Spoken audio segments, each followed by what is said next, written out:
Okay, let's pray. Our Heavenly Father, we thank you for this evening. We are grateful for such an opportunity to learn from our colleagues. Without prayer, of God, committing also the speakers for this evening's discussion, that you grant them wisdom. Whatever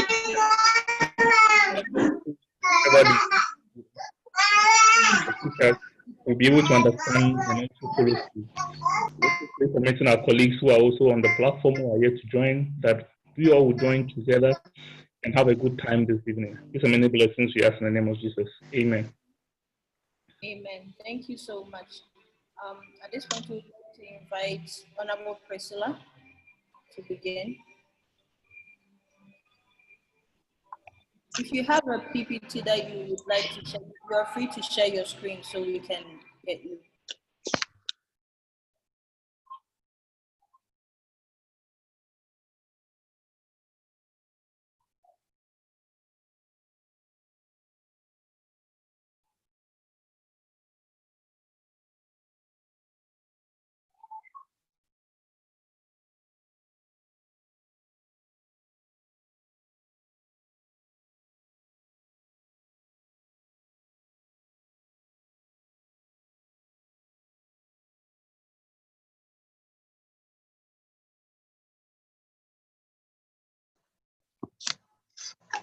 Can you please hear me? Yes, please, we can hear you. Okay, so good evening, honorable members and executives. Good evening. Yeah, it's an honor to have this time with you. My name is Priscilla Obino-Forua from Tsinghua University, and I'm a PhD student in nuclear science and technology. And it's my honor to present to you a topic on beyond bias and barriers, fulfilling the potential of women in academic and research publication. So before I begin, there are a lot of barriers for women in academia, that is ranging from those working in the field, like those working in institutions with a problem of unequal payment, unequal opportunity level in careers in academia, and all inequalities you can absolutely think of.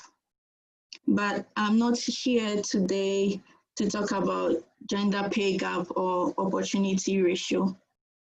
However, in this session, I would be focusing on the barriers we face in terms of writing and publication in our respective fields and how we can overcome the barriers we face. So let's get our basics right. Research has actually shown that women in academia publish lesser than males and attend fewer conferences. And in a research conducted, percentage of females in publication tally around 20% and 5% for those in the field of engineering and other male-dominated programs.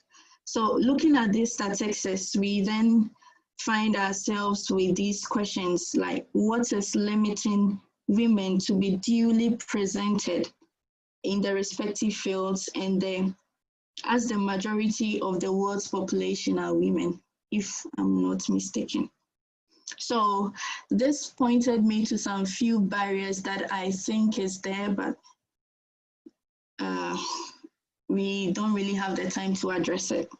So social scientists have confirmed that humans are unaware of their own prejudices and are seemingly incapable of making unbiased, merit-based decisions.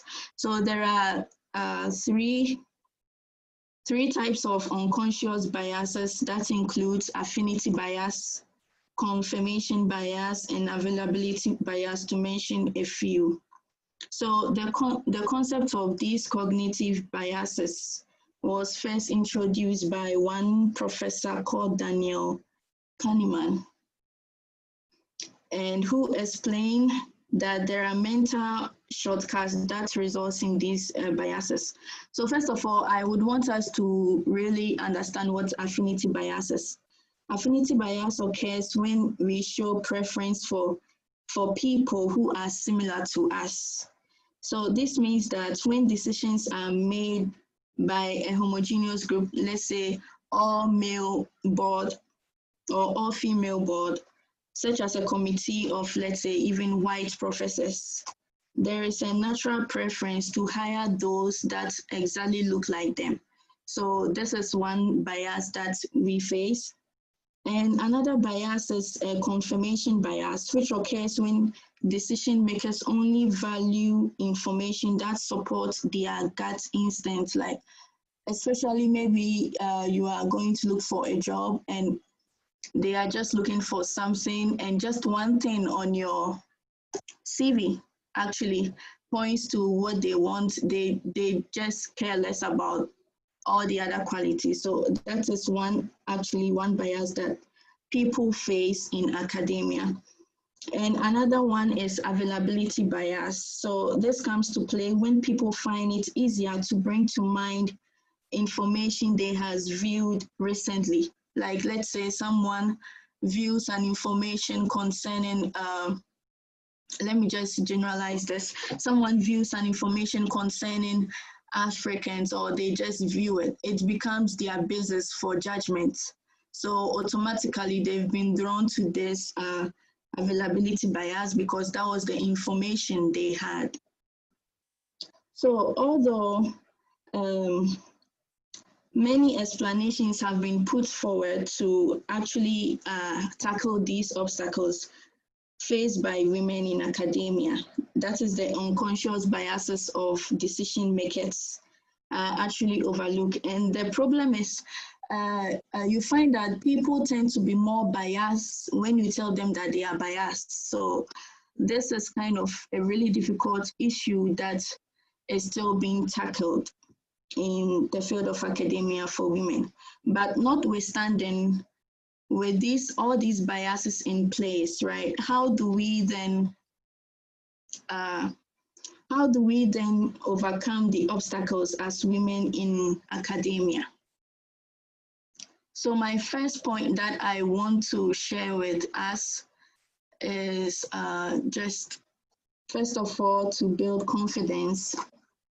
So the thing is, it is tough out there for women in all fields, not just only those that are in a male-dominated field, but in all fields. And we all need to take responsibility for our own careers. So the thing is, you can't get admission if you don't apply for it. And you can't get a paper published if you don't make an attempt to write and submit one. So we have to put ourselves forward as women, or let me just be general in this point, as women and as men. But we have to build our self-confidence and realize that we can do whatever we want. But this is just a theoretical part. How then do we build the self-confidence? So one thing that I have actually pointed down is that we should make an effort to write an article. We should look for a conference in our field and actually submit any article. You don't have to start with, one problem that I think we face is that most of us mostly wants to start with publishing with SCI journals, and which is a little bit difficult if you are a beginner in publication. So the thing is, we don't have to start with a higher level. We can start from a level where you can practice your experience. You can just start with these conferences submission. And when you submit a paper to a conference, it's an EI index. So automatically it's also published. So you can get it published. And then some of these conferences, mostly these conferences allow you to submit an abstract. So as you are preparing to get your paper together, you can just, just write a short abstract, and then you can just submit it to these conferences. And then you can just build on the paper. Like I said, submitting to these conferences is quite different from submitting to the higher level journal. And sometimes for some conferences, if they feel that your paper is much or less very, very good, they actually post it, or they actually forward it to a journal where you get your paper published in a journal. Actually, in times and periods, like, one thing we have to do is also to read more papers. You can't be a writer if you don't read, and that is one problem that we face, not only as women but in general. Like, you just have to read to know the issue in order to articulate it in your paper writing. And one thing I want to point out in developing our confidence is to learn to seek guidance from our senior colleagues. Most of us, especially the women, we just, I don't know, but some of us find it difficult to approach other women, especially if they are in the same field, for help and guidance. So one thing I just want us to understand is that it could be a female, it could be a male, and don't see them as your competitor. They're actually not your competitors.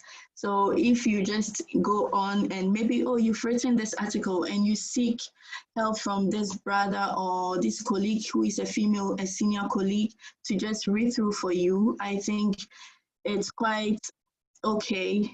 It's a way of building you up and setting you on a higher level to actually get your points in publications right.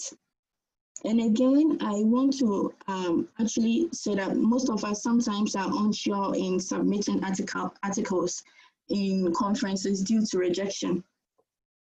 So if maybe you are, I don't know, if you are not really sure about the paper, one thing you can actually do is, some conferences allow for presentations.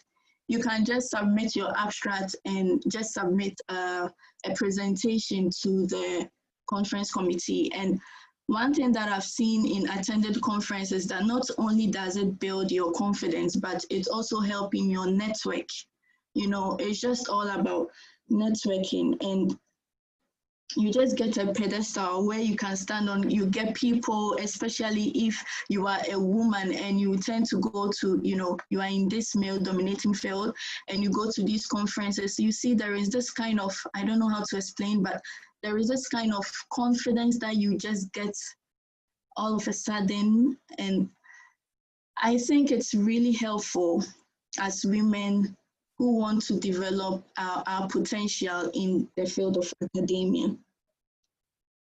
And I would want to say that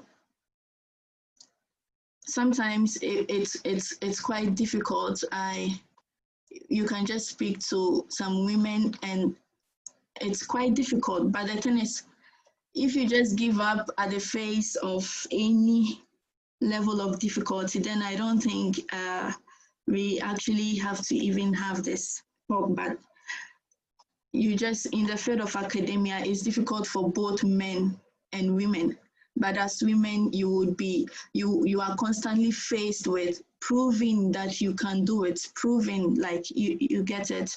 So it's just like you having to work extra hard to prove a point or something like that. But even in the face of that, you should never give up on that.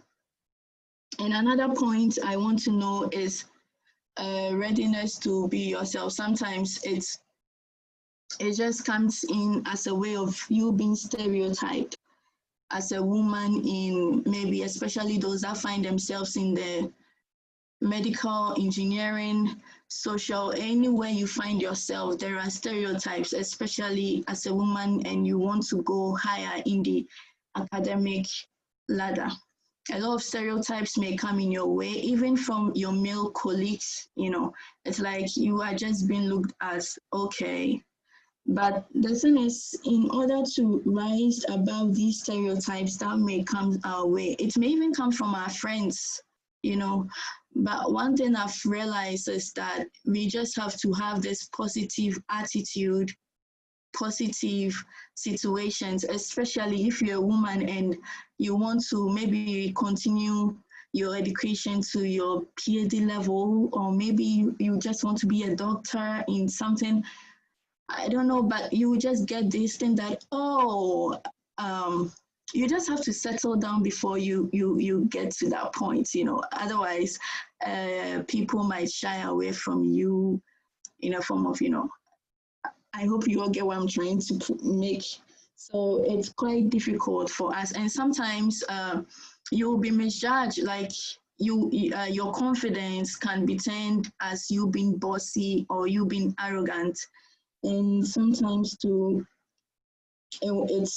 it comes in different ways. Some even maybe in your research group, you find yourself, you just have to be more extra hardworking in order to do your part.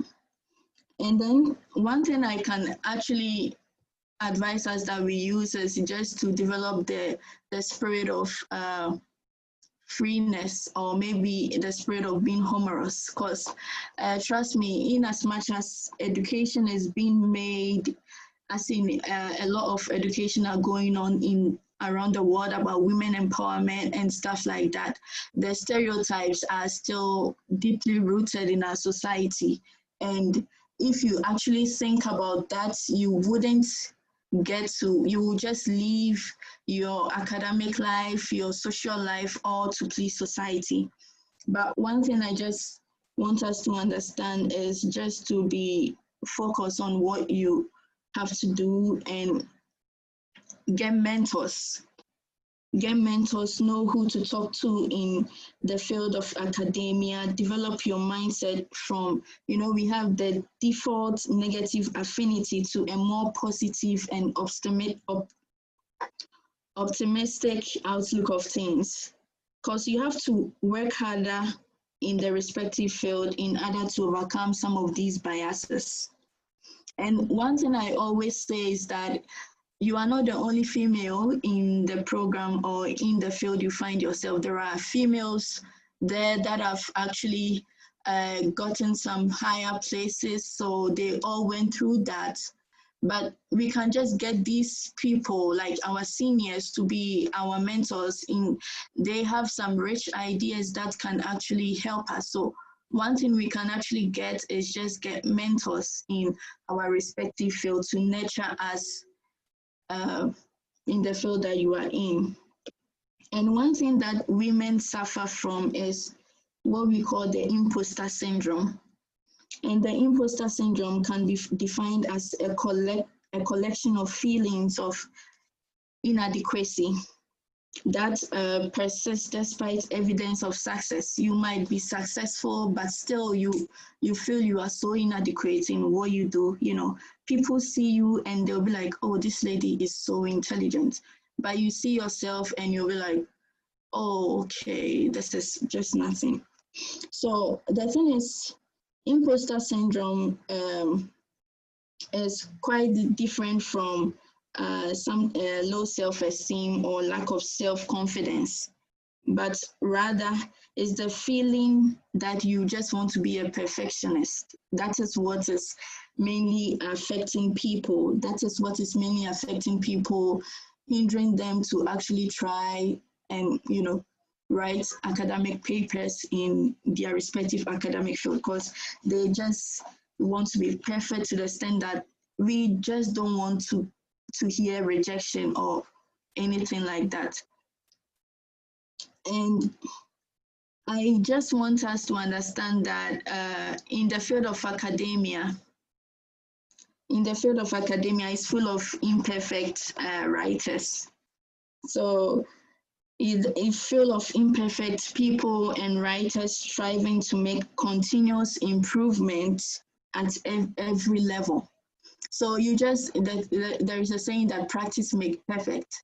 You just have to, write your first paper, try your hands on a first paper. It could be just like 4-page. You can just develop a 4-page article, you submit to a conference, just get their reviews and just go ahead. You don't need to strive to be perfect in your field you are doing, because there is no way for absolutely perfection. It's just, you just have to continue to improve on your skills, continue to improve on your knowledge, continue to improve on whatever you are trying to do. Then I think then you can actually yield the results. And these statistics that we see as women publishing 20% and being 5% presentation would actually be reduced. So what are the opportunities available for us as women?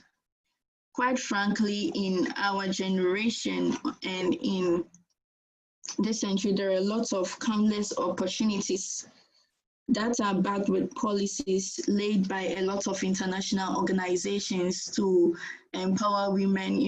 The UN, the United Nations Millennium Development Goals, that talks about women in gender equality. There are a lot of fields that now empowering women, even in, I think some of the conferences, as soon as they get the notion that you are a woman and you are submitting a paper or an article, they just tend to have a distinct interest in your paper. So I think there are countless opportunities available for us, and we should just make use of that. If we just reconstruct ourselves to, there are a lot of biases on women, we will just be there always talking about the biases we face, and we would be, we would just miss the opportunities that have been laid down for us. Because trust me, women have a lot of opportunities than, let me just say, than now for some of the males, because a man and a woman will stand for an award position and the board will just give it to the woman, and it will be like they are empowering the women. So the thing is, if you strive hard as a woman in the respective field you find yourself, you will just make it to the top. So, and one thing I just want us to understand is that we just have to make the effort to find the opportunities. We don't need to wait for the opportunities to find us. We just have to, search for it. If you are interested in applying for a school, or if you are interested in applying for a fellowship or something like that, you just don't need to wait for the opportunity to come and fall on your lap. You just have to make a leap forward. You just have to make an effort to gain that opportunity. And like I just said, there's a saying that heaven help those who help themselves.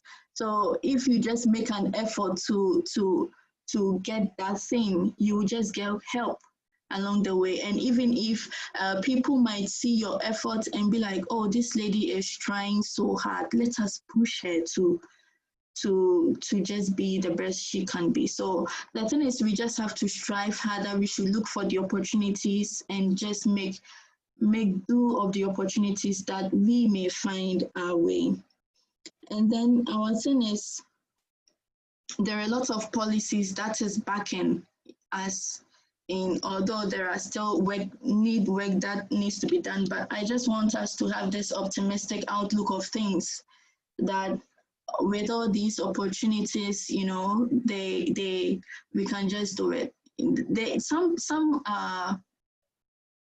Some academic boards and some, let me just say, conferences have this cut for women, but we wouldn't know because we are not working in the area. But maybe your involvement or your opportunity that you took would actually propel you to that, and you will find yourself in that category. But if we just fold our hands and just rely that maybe we are just relying on people to make applications for us, we are just waiting on people to do this for us, we will just be there and we will just miss these opportunities that have been laid down for us to empower us to break the gender gap that we are all facing. So I would end my talk here, and on my PPT that I'm sharing, I have some few sites where they share some opportunities ranging from conferences to scholarships to admissions, where we can actually find and then try our hands on that. Thank you very much for having me, and thank you for listening.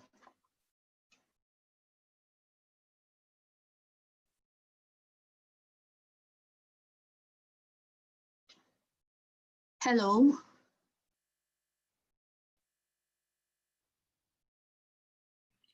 Thank you so much. At this point, if you have any questions, before we move on to the next section, we have 10 minutes for that.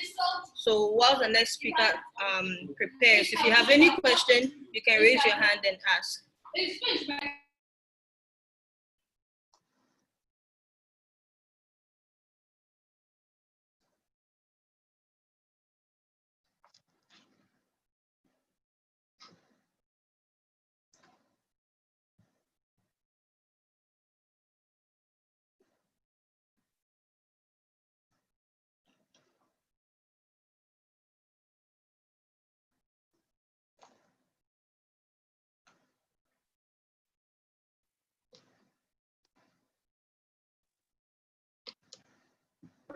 Okay, so from Godwin, he's saying thanks for the comprehensive presentation. Kudos. That's to Honorable Priscilla. And if we don't have any questions at this point, we may move on and invite our next speaker, Honorable Michael Adney. Good evening, everyone, and good morning to our colleagues in Africa and elsewhere, and good evening those in China. My name is Michael Adney. I'm not so much concerned about the title. I would like to thank Gloria and the leadership of NUGS-CHINA for the opportunity to share my experience on academic writing and conference presentations. It's an honor to share my experience with you. And it's very interesting that all the presenters are connected in a way. Priscilla is a friend from University of Energy and Natural Resources, where I've been working for the past 6 years. And Gertrude is a personal friend of mine. Today, my presentation is basically going to focus on international publications. I'll be sharing my screen so that you'll be able to make some notes. But if possible, if you send me your email address also, I'll try my best to send you the slide. So you just have to follow my presentation. And please ask questions. I'll also give the opportunity for my colleagues here also to share their experience with all of us, because I believe academic writing is something that we all do, and it's something that everybody has an experience to share. So let us make it as interactive as possible. So like I said, my presentation is going to be on international publications by postgraduate students. So the question I'm asking is, what can we do better? Because whether we like it or not, we write, we publish. We write Facebook and tweets, we publish on Instagram, WhatsApp status. It's because you matter. It's because I matter. Everybody matter. We all have something unique that we can contribute to make the world a better place. There is an Igbo proverb that says, evil succeed in a society where the good people keep quiet. So there are so many injustices and wrongdoings going on in the world because there are people like you and I who have something that we can share for our leaders and politicians or policymakers to uptake to develop their policies to make the world a better place. So that is why we have to publish. But that is not the only reason. We are going to look at that and how we can improve or what we can do better when it comes to academic writing and presentations. So this is the outline of my presentation. We're going to look at why international publication is important from different perspectives and the criteria for assessment. Because this is very important to postgraduate students, whereby is a rule that you have to publish 2 papers, especially in China and other universities in Africa. Then how can you do it? I'm going to share some nuggets or some ideas. We'll look at the advantage of co-publication or the choice of a journal, learning from rejection. As I always say, rejection is direction. It's painful, but it's direction. We also look at the evolution of a PhD career, how you plan your PhD journey. I just graduated from a PhD program, and I believe I have some small little experience that I can share with my colleagues, postgraduate students. So why publish? As I already explained, we have to make our voice heard. You have something that you need to share. The world is a global village. It is very big, quite diverse. There are a lot of things that you have experienced that other people haven't experienced. The way you see things, your world view, your perspectives, your point of view is different from any other people. You are unique. The things you do, the way you dress are all different. So you add value to diversity. You add value to the world. You make the world a beautiful place. Without you, the world wouldn't be complete. So without you, publications will never be complete. So you have something you can share. You might be worried about the quality or the imposter syndrome, like Priscilla was saying, but whatever it is, you have something that is unique, that the world is yearning to hear. You can contribute to new inventions or innovation in your field. If you don't do it, nobody is going to do it. So you have to publish, first of all, as an act of service to make the world a better place. And you have to also publish because of other institutional requirement or funding requirement and all that. You also publish because you want just and fair policies. I'm a Christian. I know some of us, we have different religions that is respected. But in the Bible, one of the apostles says that we know in parts and we even prophesy or teach in parts. Your professor is an expert in something, but you're also an expert in something your professor do not know. There are people who are up there. We read their books and we are amazed.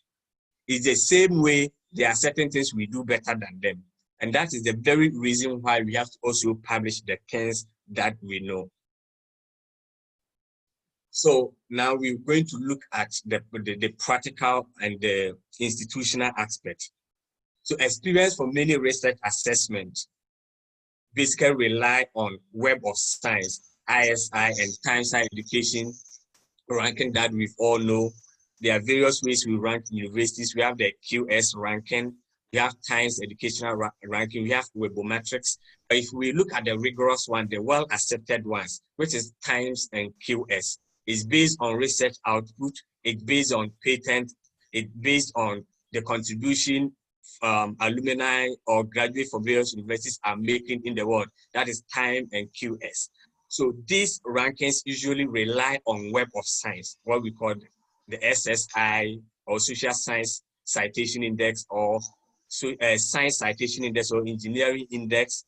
They rely on these things. So now there's pressure on universities and academics to publish, what we call publish or perish. So in academia, how far you are able to go is basically reliant on your ability to publish. So if you want to become a prominent academician or an academic or scholar, it means you have to publish. And universities are all occupied with their ranking when it comes to QS or Times Educational ranking. Therefore, they have to put pressure on postgraduate students to publish. And because of this, government and policymakers or ministries of education in most developed countries also use publication output when it comes to our giving funding to tertiary education. I know South Africa, when a publication is done in an international journal, the university gets 120,000 rand. That is a lot of money, about $8,000. So if you publish twice a year, it means you are giving your university almost $20,000. In China, when there is an SSCI or SI one paper, the university receives $20,000. That alone is a lot. So universities are now being pressured to publish because their relevance or their ranking is attached to this.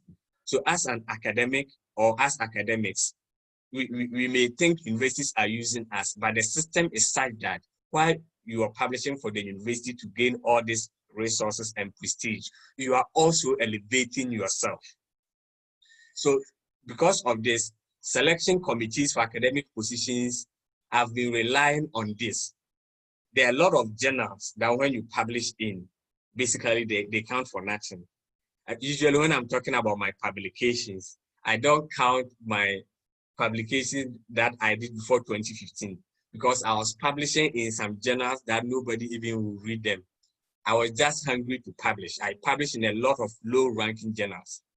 Then I realized, no, I don't even mention that I've published those papers. I don't count that. I don't want my colleagues to see. I'm not saying this for because I'm proud or whatever, but it's because these are pitfalls we need to avoid. You have to focus on journals that people read, journals that really count. That when somebody reads your publication, they begin to wonder, is it this person that I know that has published in so and so journals? So you have to know the journals or book projects that matter so that you can publish in. So international publications are always a crucial factor in most of the assessment that we are talking about, university ranking, whether you are applying for a research-based job in the UN, in the AU, or you want to apply for a consultancy with the government department or a civil society consultancy, they usually consider your publication in high-ranking journals. So as an academic, or if you really want to make an impact either in industry, you need to refine your publication or academic writing skills. So the criteria are different according to the assessment and the selection committees, but this has implication for decisions by PhD students. How do we know the specific criteria? First of all, you have to know where you are. In China, the requirement is different from most universities that I know in Africa. In South Africa, they have the Department of Higher Education and Training criteria. They have, every year they come out with their list of accredited journals. But in Ghana, Nigeria, and Kenya, Uganda, that I know, there is no criteria. You just have to publish. But in China, they are very specific that you should publish at least one peer-reviewed paper in an SSCI or engineering index, that is EI, or science citation index journal. So they are very specific. In South Africa, so far as the journal is in the DHET accredited list of journals, you are good to go. Most of those are not SSCI or SCI or EI, but they are there. In UK, they also have a list. So you have to know the institutional requirement as a postgraduate student, or if you are a master's student but planning to do a PhD, then you should know the universities that you want to apply to for your PhD and know their criteria, because if you are applying, I remember when I was applying for a PhD in China, they asked that if you have any publication, you should send it along with your application. And I sent 2 papers. Then they asked me why I wrote those papers, what were my motivation. That's how I started interacting with the director. Because at that time, I was just a master's student, but I already have 2 SSCI papers. Though I had about 6 papers, but 2 were SSCI. So this actually made my application a bit outstanding, because in the PhD graduation requirement here that you need 2 SSCI, but before I started my PhD, I already have 2 SSCI. So whether you are a master's or a PhD student, you have to be very, you have to focus on publishing in international journals or book projects that really matter, by book being edited by prominent academic or scholars in your field, or sometimes even the UN and other international organizations, UNICEF, UNDP, they also sponsor book projects. Try to get a paper there, whether you are a master's student or a PhD student. So why international publication is important? I have already talked about this. We can imagine many reasons, but most simple, your work is mainly judged by your publications. And these are nowadays most of the time English journals. Even Chinese professors are yearning and doing their best to publish in international peer-reviewed English journals. It's because English is one of the most professional languages in the world. We know Chinese is the most widely spoken language, followed by Hindu or the Indian language. But when it comes to professional language, it's still English, Spanish, and French. So why don't you publish in English journals that most people are going to read? You are going to have more citations, and your academic ranking is going to increase as a person. Also, you have to also avoid papers that are never counted. Conference proceedings that are not published or published without editor or no pages. There are some conference proceedings that are not peer reviewed or even edited. They are just published just like that. They never take you anywhere. And also publishing in unknown journals because you just want to publish doesn't help you. You have to go for the best. I remember my mom used to advise me that I should always try to go to university. If I don't make it to university, I'll make it to the Polytechnic. But if I target Polytechnic and I don't make it, it means I'll stay at home. So like Priscilla said, target the highest, be reasonable, but target the best journals in your field. If you don't get the A class, at least you hit the B. If you don't hit the B, you hit the C and then you start climbing. But the rule of thumb here is that publish in journals or books that count. Don't waste your energy.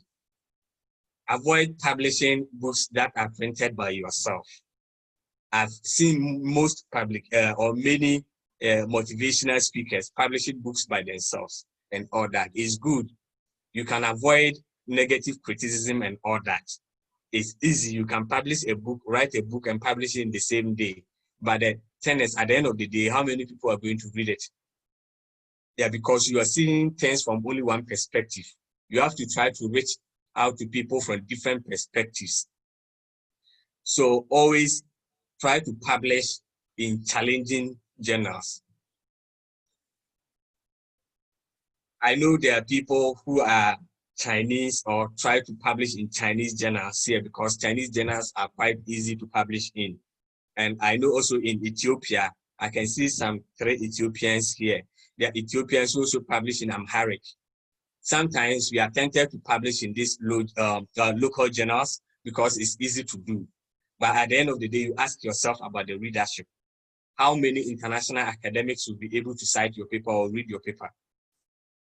So how important is it for you to publish in international journals to yourself? Like I said, it depends on the criteria that are different weight, depending on whether you plan of doing postdoc or going for a research career or international development or other universities. I've seen most of us want to work with UN or you want to work with the AU or other humanitarian organizations, but we forget that these organizations are policy oriented. They develop policies that have global reach or impact.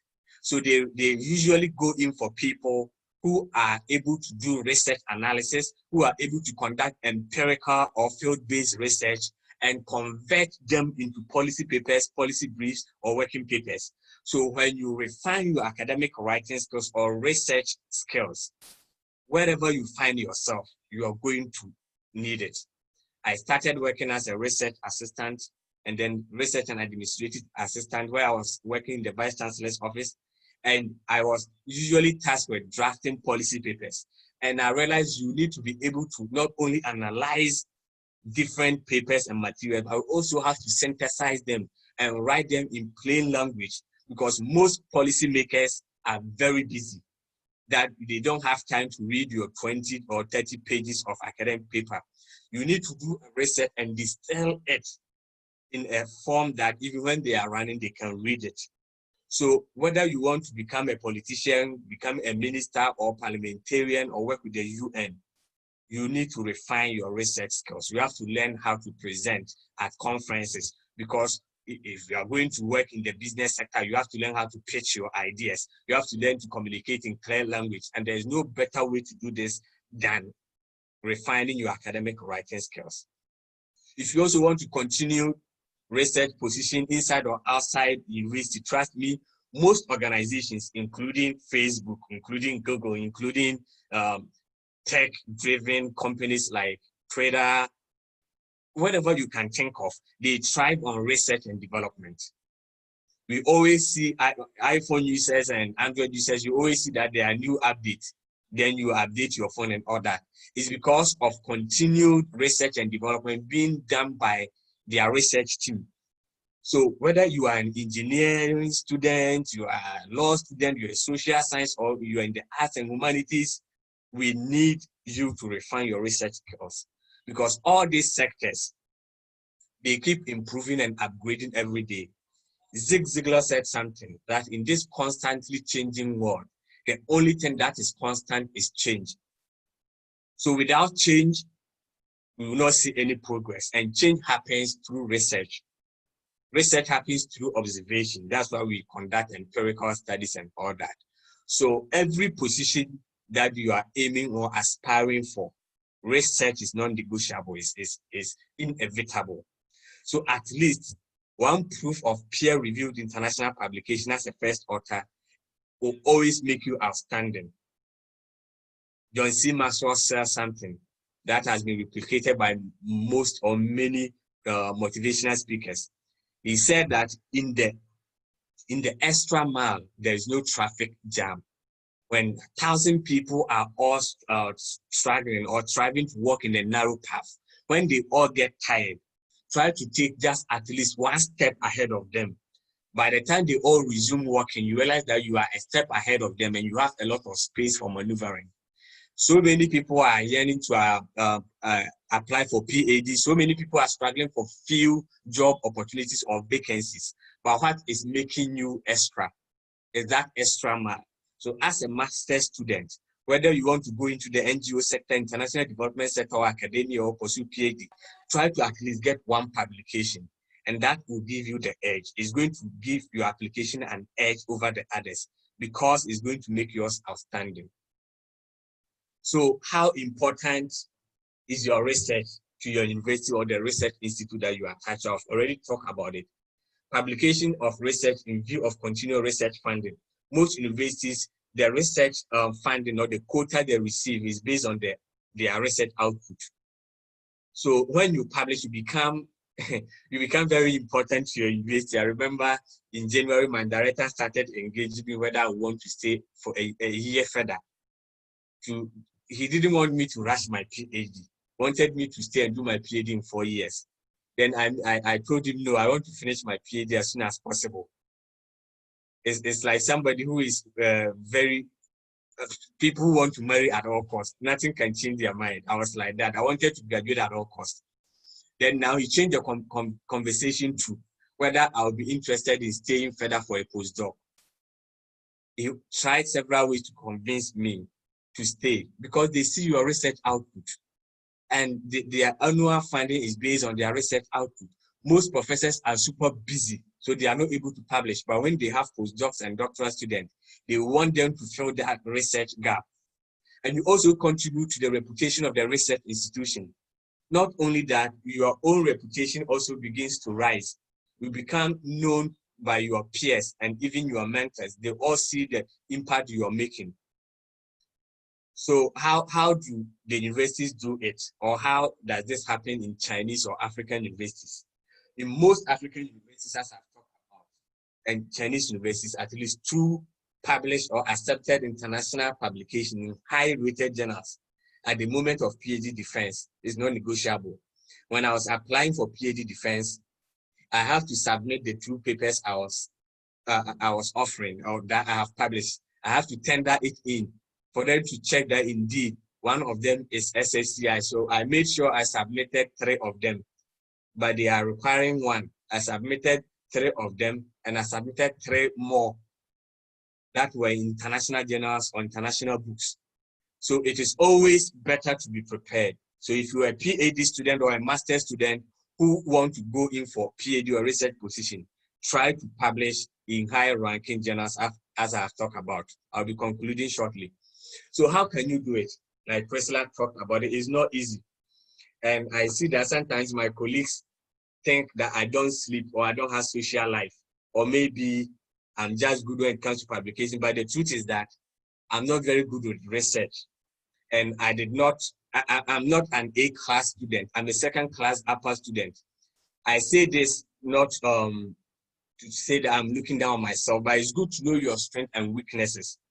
I have to learn from my own colleagues who were good with research. I have to avail myself to learn from my uncle who was a professor, because I knew I'm not good when it comes to research. I like to read, but I don't like to write. So you can do it if others are doing it, but know your strengths and your weaknesses. So what has helped me personally is cooperation. Work together. So there are certain things. We said that if you want to go fast, go alone. But if you want to last long while you are going, you must go together as a team. When you fall, the other will rise you up. So it's impossible to do this alone. But with fair division of labor with other authors, and with a carefully laid out plan with your supervisor or team members, you can do several publications at a time.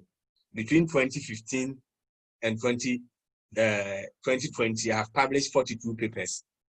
And out of this, most of them, I did it with others. Most of them I did it with others.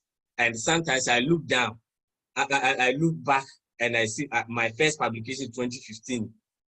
The rest were between 2016 to 2020. How can I have done all this? It's through collaboration. Always try to collaborate with others. In these 3 years of my PhD journey, I've done 13 international journal articles and book chapters. And it's all because of collaboration.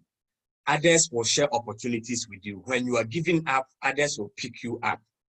So try to establish functional and harmonious research and writing team or collaboration with others. And if you look at my publications, I've published more papers with 2 people, that is Elsabi and Michael. It's because we understand our working habits. There are times I'll be too busy and Michael will pick it up. There are times Michael and I will be busy, Elsabi will pick it up. So don't try to do everything alone. Have social life. I like to travel. I go for nature walks. I watch movies. I'm always on Netflix. But because of others, we are always able to publish papers. The other thing you have to be cognizant of is the choice of a journal. Each time before writing a final test, at least have a discussion with somebody you trust or among yourselves as a team, and look out for all the suitable journals and select the best. Choose the highest rated journal, but be realistic. Be very, very realistic. So to avoid heartbreaks. In P, we say that when you go to look out for a girlfriend and you don't get any, it means you didn't choose your type. So when you are publishing, be realistic. Why? You learn most from the reviewer's report in view of resubmission or even rejection. What has really helped me is constructive feedback, what we call reviewer 2. I've learned a lot through peers. Sometimes I draft my papers, I send it to 3 of my friends, they give me constructive feedback. And trust me, if I send a paper to you and you tell me my paper is good, you give me few comments, next time I'll not come to you. I want people who will fill my paper with a lot of comments so that I'll be able to improve my paper. So when you send your journal to the top ranked journal paper to top ranked journal and they reject it, ask the editor for feedback and he or she will give it to you. Then you take your time and you address all of them. By the time you finish your second or third paper, you will be an expert. You become your self-critic. When you are writing, you'll be asking yourself critical questions, which will help you to improve your paper. So you start from major review to minor revision, and there will be a time when you even send a journal. By the time you receive it, it has been published, because it is something you learn by doing. So on how do you do it? So at long term,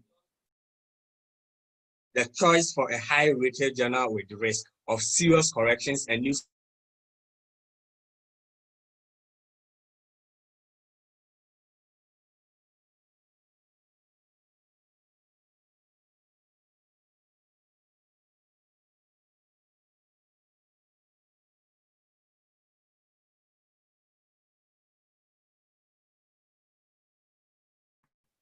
Is it just me or can others hear No, no, no, me? no. I can hear you as well. I can hear you as well. That I think he got me. Honorable Hagan, can you? Honorable Adani, are you online? Honorable Adani, can you hear us? I think it's a network issue. Yeah, I think so.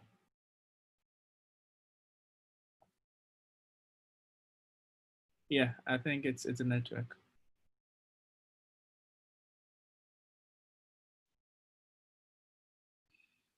Let's see if he would be able to join in.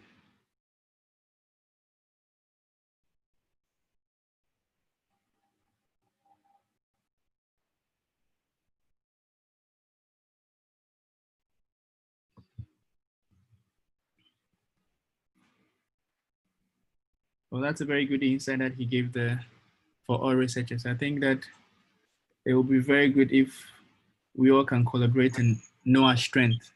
I think it's really essential. Let's see if we can get, Honorable Gloria, please take the photo. I'm coming. Let me see if I can get hold on it, okay? Okay.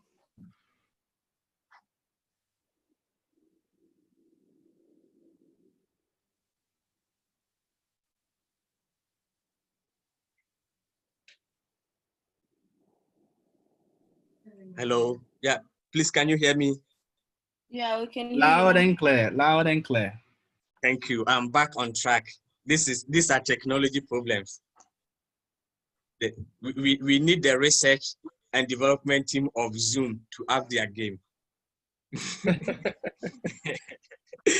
Yeah, so let me share the screen again. I'm about to conclude in the next 5 minutes. So you can learn a lot, like I said, but don't be too focused on high impact journals. The impact factors, the way they are calculated and all that doesn't follow any scientific, let me say that. Yeah, they can be biased, and especially those of us from Africa. The system is rigged against us because most of the journals they use are this Web of Science and ISI journals, and most African journals and books are not there.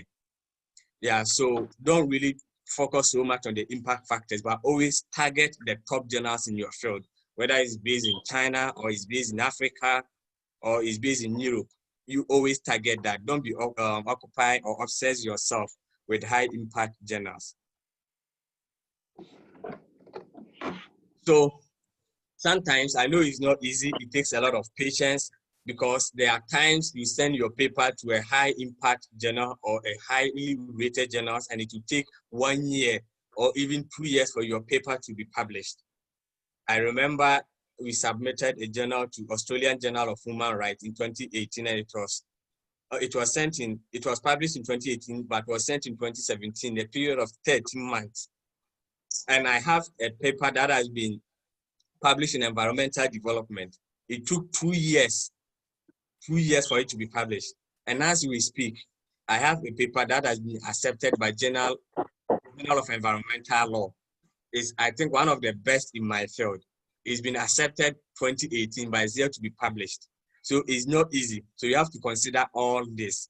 So the lesson learned is that always check whether the editor has received your copy and find out the realistic timeline for your paper to go through production, from peer review, acceptance, review, and submit, and all that to production. Because if you're a PhD student, time is of essence here. Of course, the situation has improved because of internet. Yeah, but always try to do all these background checks. As I conclude, I would like to encourage us, how can we build an academic track record during PhD? First of all, be realistic.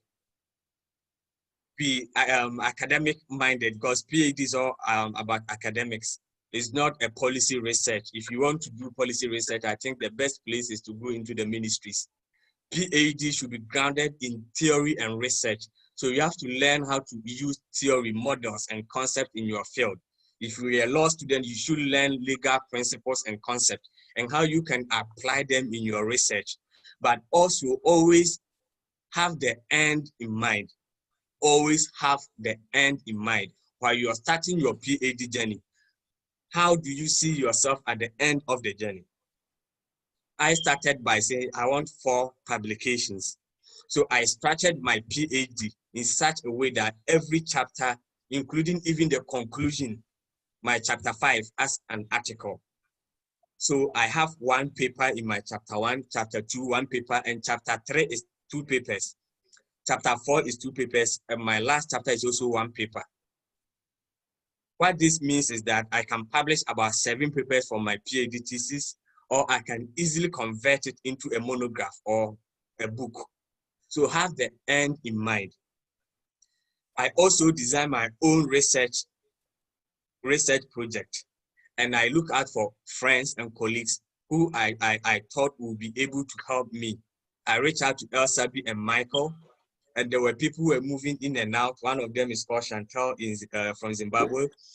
So my goal was to publish 5 papers from that project. And now we have published 3 articles and 4 book chapters.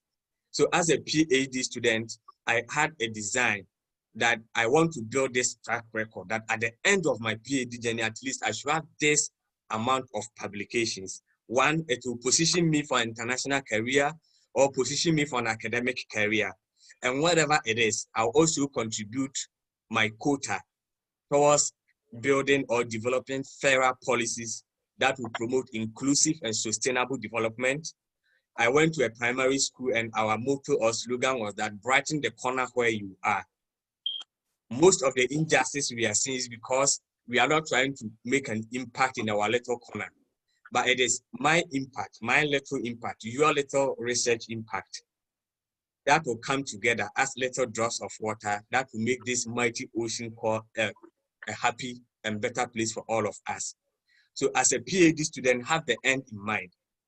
Have the end in mind. The other thing I didn't talk about is conferencing, because I realized Priscilla talked about that. I have used conferences a lot. I've attended about 9 conferences in Africa, in US, Europe, and China. I've attended 3 conferences in China. It's because I use conference as a refining process to refine my publications. I receive constructive feedback from peers and mentors, experts in the field from different backgrounds. I remember I was writing a paper on climate refugees, and I presented it in China. And the professor asked me, are there African principles or values that I can use to make my argument all convincing? And readily what came to my mind was Ubuntu. I am because you are. And trust me, this principle of Ubuntu did not only make my paper more convincing, but it also became one of the overriding principles in writing the chapter 4 of my thesis. So we learn a lot when we attend conferences. As women, you may have several challenges because the scheme, the system has been rigged against you, but always there is somebody who will break the glass ceiling. We have a lot of great history. This morning I was talking about Alexander the Great. During his time, he conquered the known world, but there were 2 kingdoms Alexander the Great could not conquer. And there were 2 kingdoms in Africa, 2 Nubian kingdoms, and their rulers were women, their generals were women. So there are a lot that women can do. So don't give up, do your best always when you draft a paper. Every draft paper is also a potential conference paper. When you see conferences in that field, submit the abstract. Once it's accepted, you can go and present that paper or book chapter to get constructive feedback. When you address them, it enhances the chances of your paper being accepted in a good journal or edited volume. So always use conferences or your colleagues or mentors as an opportunity to get constructive feedback to help you improve your paper. I read, and we've all read, that if you think or if you realize you are the smartest person in the room, then you are in the wrong place. And this is very true for me. I always try to learn from the people ahead of me. I have 2 friends who are my colleagues. We were in the same class during our bachelor's degrees, and I have learned a lot from them because they are publishing machines. They are publishing day and night, and I ask them, how do you do it? Can we work together? I reach out to people and we work together, and it gives me opportunity to learn from them. And I think it's something we can all learn from. So as women, look out for the women in your field. Look out for other even men in your field, and try to collaborate with them. Try to learn from them. And by the time you realize you are functioning at a very efficient and effective manner, that you even begin to mentor other people. So as a way of concluding, let's do a quick recap. Let's do a quick recap. The first thing is that try to always follow training in academic writing and publishing, because we are all learning. It's a learning process. Muhammad Ali was once an amateur boxer. Cristiano Ronaldo started from somewhere. Messi started from somewhere. So if you want to become the Ronaldo or the Messi in your field, don't joke with your training. Train and learn from them. Identify the Ronaldo and the Messis in your field. Identify the Mike Tysons in your field, and always try to learn from them. Use their papers as your virtual supervisor. There are professors in my field, John Henry Knox, Benoit Meyer, Margarita, and all that. I look at their papers, how they build their argument, and how they are able to publish their papers in high-ranking journals, and I let them guide me. So you can also do this. Always try to strengthen your theoretical part, that is state of the art. When you're doing literature review, it's not just assembling literature. Try to be analytical, try to be critical, and also focus on the data and data aspect and the analysis. Don't just present data, analyze them. Question the validity of your data, the credibility of your data. If you're going by institutional data, go for the credible one, World Bank data, UNDP data, or nationally representative data. Even if you're writing legal papers, try to enrich them by using empirical data or empirical analysis. And also introduce your voice during the resource and discussion, and make sure your conclusion reflects your introduction and the content of your analysis, and let your recommendations flow from what you have discussed and the conclusion. If you are able to do this, you are already on your way to becoming the Ronaldo or the Messi in your field, or perhaps the Anthony Martial, of course, a Man U fan, you know, in your field. So if you are able to do this, trust me, you become an outstanding scholar, whether you are a male or a female. But especially, we need our females to pick up, because there's a lot that you can offer. So as I conclude, you can always reach out to me. If there is something I said wrongly, you can always contact me. I like feedback. I love feedback. I am where I am, and I'm going where I'm going because of constructive feedback from my friends, my peers, and my mentors. So let's keep the conversation going. Thank you very much for the audience. Wow, that was a really awesome presentation, and thank you for sharing so much. At this point, like we said in the beginning, you can ask questions if you have them. You can raise your hand and you'll be called. And also, since you've invited people to reach out, would you like to put your email address there in the chat so that, you know, those that might want to write to you can do that?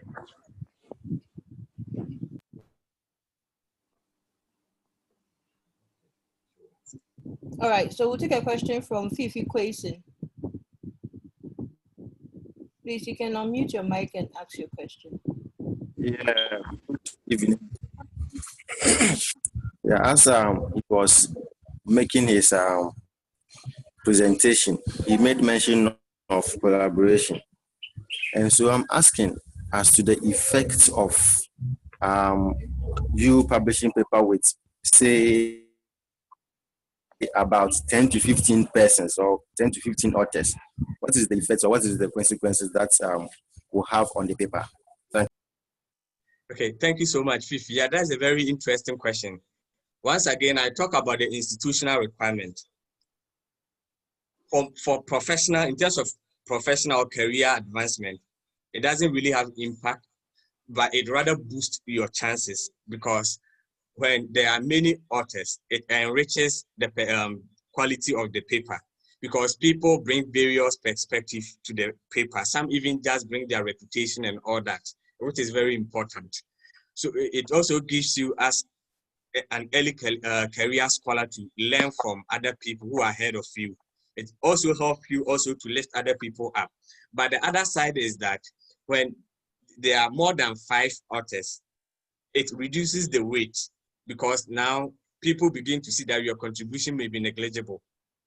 In South Africa and other places, when there are more than 3 authors, instead of giving you 1 full mark, when it comes to assessment, they give you half. And when there are more than 6, you get 25 out of 100. So you have to consider all of this. So for instance, when I was writing papers for my thesis, I knew the institutional requirement that I have to be the first author, and they prefer papers that have not more than 3 authors. So I made sure the papers I'll be submitting for my PhD graduation did not have more than 3 authors, and that I was the first author in all of them. So check the institutional requirement or the dynamics. But if you really want to make an impact or boost your chances, especially networking, I'll always advise that try to collaborate and publish with more authors. Whether you are 10 or 7, it doesn't really matter. Yeah, but at least have some papers that you have authored on your own. I have about 7 or 8 papers that I'm the sole author. I have book chapters that I have done it on my own. So always those papers can rescue me when the going get tough. Because I know to become a senior lecturer in Ghana, for instance, you need 5 papers. You need 5 papers. It doesn't matter the number of authors. If you want to become a professor in Ghana, at least you need 32 papers from your day of appointment till the day you are due for promotion. Yeah, so once you have you meet the criteria, the number of authorship doesn't really matter. But check with your institution. Thank you very much. Thank you very much as well. Please, Oto Echampon from E-Chan chapter. Oh, okay. Good evening, Honorable Mike. Yeah, thanks for the presentation. Yeah, please, I have about 3 questions to ask. I'm in trouble. Yeah, oh no, it's not that difficult. Yeah, during your presentation, you keep on saying good journal, high rank journal, but I haven't published in any journal before. So how can I identify a journal that is high rank or good journal? And the second question is that I want to know the difference between EI journal, SCI, and SSCI. I don't know if maybe EI engineering index is only for engineering students, or maybe any other student can publish there. And another question is that when we are publishing, is it compulsory to include a supervisor? Because I know about corresponding author, first author, and those things. I want to know the difference. Maybe can I publish alone, or I have to include someone who academic rank is higher than me?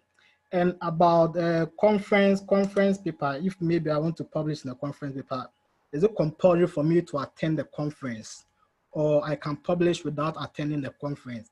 And I want to know the difference between publishing in conference paper and presenting in conference.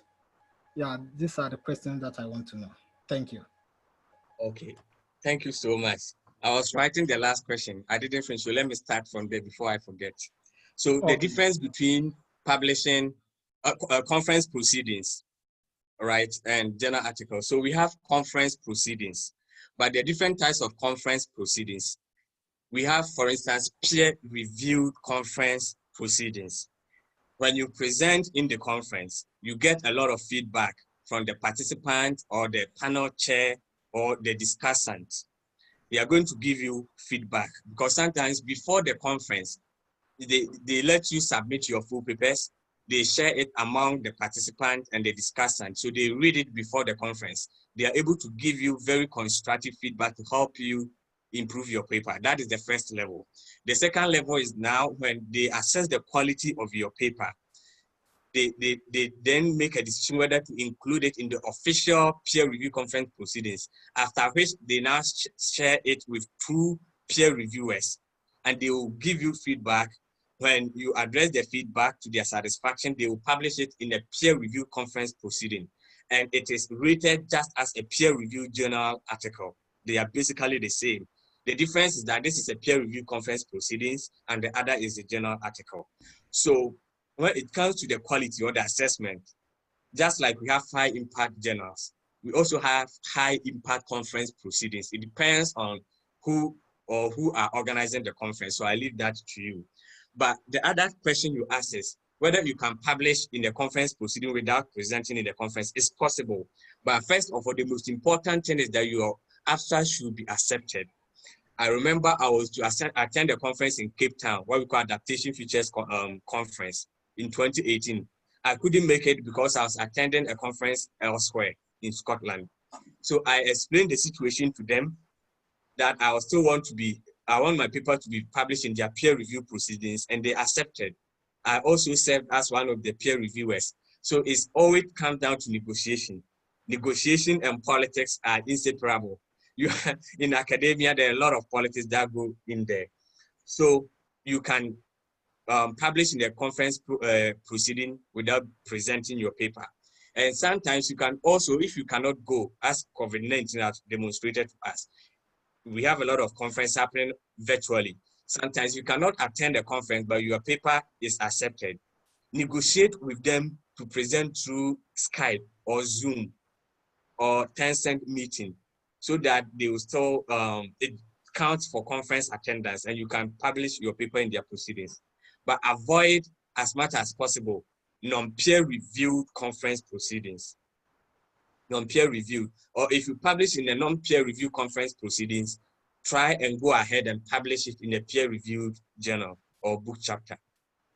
So now your first question is the difference between high ranking journals. I explained in my presentation. We have some journals that people read a lot. So it's about the readership. Once you publish in a journal, I remember in 2017, one of my professors from Tech, Professor Frane, called me and asked if I knew any other Michael Adney. And I said no. Then now he explained to me that he saw a paper published in Environmental Development. And Michael Adney is one of the authors. Am I that Michael? I said yes. Then he was shocked. How could I publish in that journal? But before that, I have published in Journal of Development Studies by University of Development Studies in Ghana. I have published in Journal of Science and Technology by Kwame Nkrumah University of Science and Technology. I have published in several local journals. I'm not looking down on them, but when you publish in these journals, it enhances your reputation. So my question to you is, this is non-racist. Somebody playing for Real Madrid and somebody playing for a local coast team or a third division team in my hometown in Sunyane, who do you think has high reputation, or who do you, you know what I mean? So always try to be the Ronaldo in your field, or trying to be the George Weah in your field. Yeah, so there are clear differences. The other one is the SSCI. SSCI is Social Science Citation Index. Then we have the Science Citation Index. Then we have the Engineering Citation Index. All these are from Web of Science. Then we have Scopus, we have EBSCO, we have BSS. These are also European. So Web of Science is more of US, Scopus is more of European. The Chinese have Chinese Social Science Citation Index, the CSSI. All these are equivalent. All these are equivalent. But also check the institutional dynamics. So depending on your field, even though I'm a legal scholar, I have published legal papers. I have one legal paper in an engineering journal because we were looking at biotechnology and the law. And recently I'm working on a paper with an engineer on bioremediation and the law. Bioremediation is how they use chemicals to degrade non-degradable substances like plastic in the soil, or when there are the mercury and all those things in river, how can we reduce or mitigate them, or land reclamation? All these have legal aspect. So we are working on this paper and we are going to publish it in an engineering journal. So try to always be multidisciplinary in your approach. The differences doesn't really matter, but always try to have some papers in your field. If we are law student, try to at least publish some papers in your field before you try to diversify. Always have a strong foundation. The other is, should you include your supervisor? It depends. With most Chinese universities, it's mandatory, but in my institute, they are not strict. I remember my supervisor, who is a professor emeritus at University of Sydney, told me, Michael, I'm 74 years, I don't need publications. I would love to publish with you, but you are free to publish with your friends who may be early career scholars or who need publications. He has over 100 publications. He's retired. He's a retired professor, so it depends. But if it's an institutional requirement, go for it. I know in most Chinese universities, either you or your supervisor should be the first or second author in the paper if you want to submit it for graduation requirements. So I think I've answered all your questions. Thank you very much. I think my time is far spent. But if there are more questions, good. Otherwise, my sister. Okay. We are ending at 8. We're supposed to end at 8 because there's another program starting after that. So I think we can go on to the next. Gloria, Gloria. Yeah. Gloria, sorry. There is a question I want to clarify quickly. Somebody is asking, the second author or third author have a reputation on the paper? Of course, yes. Of course, yes. In fact, the ordering is not really important unless it's an institutional requirement. But other than that, I think in most consultancies that I have applied, research consultancies, if you submit papers that has been co-authored, they ask the contribution of each author. So once you've made contribution, it doesn't really matter. Just be ready to defend your position. Thank you very much, Neema. Okay, so if we can have Dr. Gracie, Okay. Dr. Gertrude. Yes, can you hear me? Yes, Please, we can. Yes, please. Oh.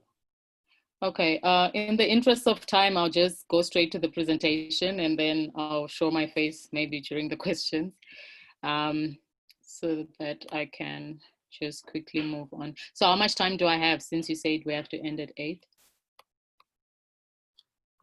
It would be great if we can have 20 minutes and then 10 minutes for questions.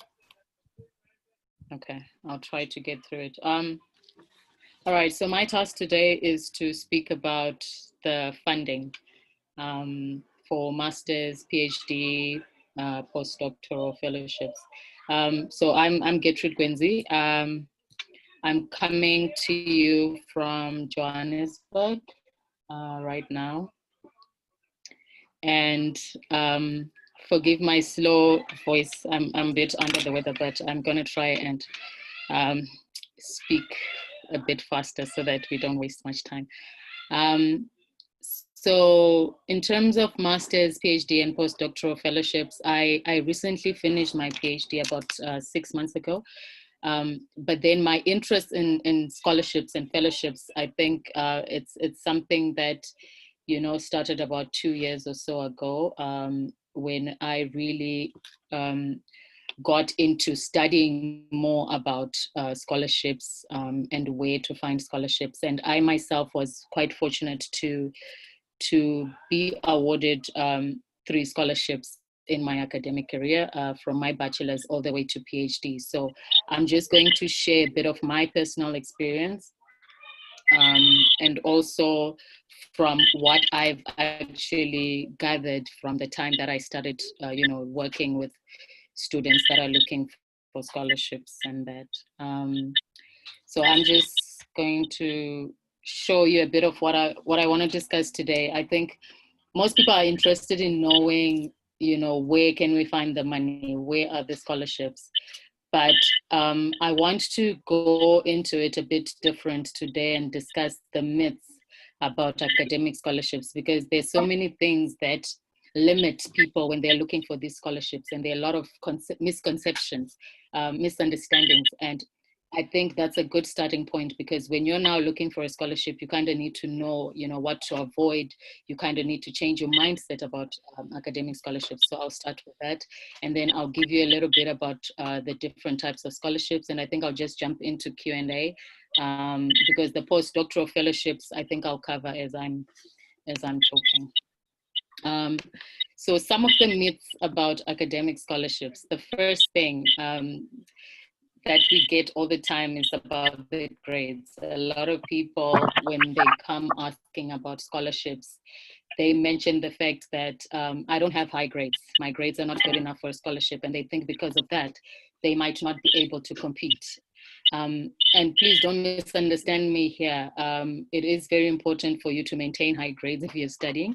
But sometimes, things go wrong. Sometimes you don't necessarily get a first class master's degree, or you don't get, a high bachelor's degree in order to get to your master's level. But no matter what level you're at, there is this misconception that you need very high grades in order to get a scholarship. There are so many different types of scholarships. Not that grades are not important.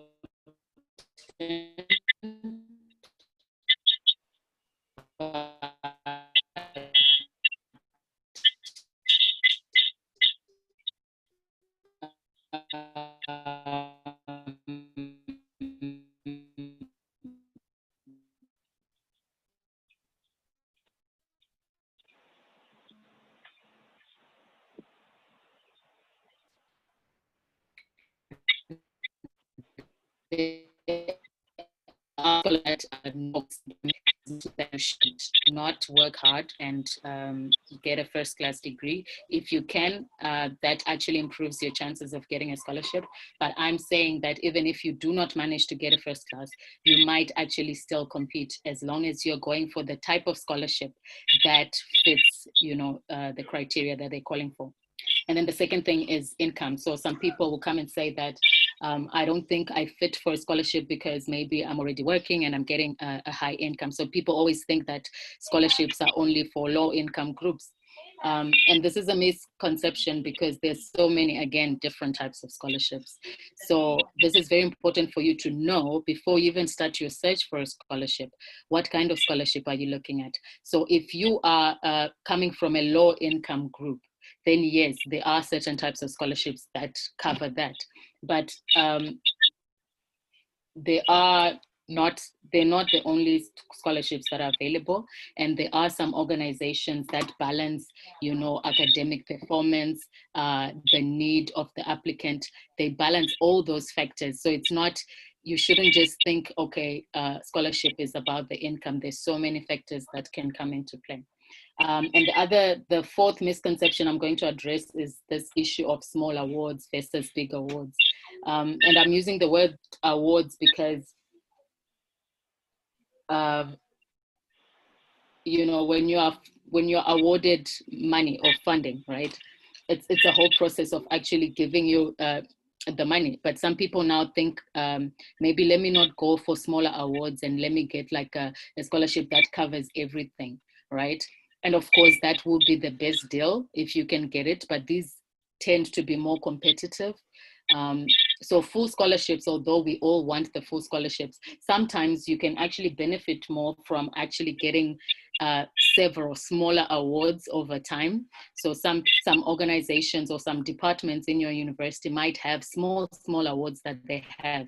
They can give you an award just to, for example, publish your thesis. There can be awards for writing. So during the time that you're trying to write your thesis, there can be funding for that. So all these small awards can go a long way into kind of assisting you with your scholarship. So a lot of people would think scholarship is just for your tuition, but there's so many smaller awards that can actually help you through the whole process. So let's bear that in mind. And they can actually count towards, and the bigger picture. If you actually, some people apply for more than 5 smaller awards, and that amount can actually, equate to one person's big award. And the other misconception is the long application process. And this is one thing that I've discovered. A lot of people are actually scared to apply for scholarships because they think that the process is very tedious. and that the time to apply is too long or that they cannot manage it. While this is true for some scholarships, not all of them, right? And nowadays with technology and the advances in technology, you can actually apply for your scholarship from a single portal, granted that you have all your documents in place. So I guess the whole process would be you actually gathering all your documents before you actually log on to the portal, but everything can be done in one sitting, granted that you have everything. And also nowadays, you know, all these online applications. I don't know about applying for scholarships in Africa, but I think most organizations now have online applications. Some countries still do the traditional, you know, printing of documents and all of that, which is quite tedious. But I think nowadays most organizations will have online applications. And again, here, if I can add that there are also people that can assist, you know, with checking your documents, looking through them. So like the whole long application process is actually an excuse. It is a difficult process, yes, but you know, there's always ways to try and do your scholarship application. So whilst we're still on that, I just want to mention that every single year, there are billions of dollars in scholarships that go to students of all backgrounds. So there is a scholarship for everybody. But one thing I've realized is that people have all these misconceptions. People are scared. People they probably think that, okay, why would I get a scholarship? But if you target, again, like what the previous presenters were talking about, when you know what you want, or when you actually target the right scholarship, you improve your chances of actually getting it. So in everything in life, you have to have the right target.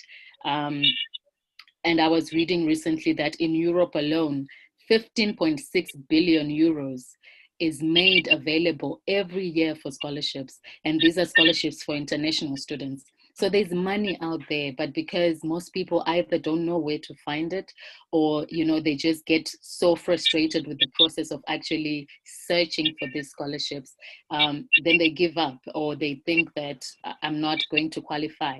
And especially the grades issue, we're always very afraid to say, I'm not a first-class student, so why would I get a scholarship?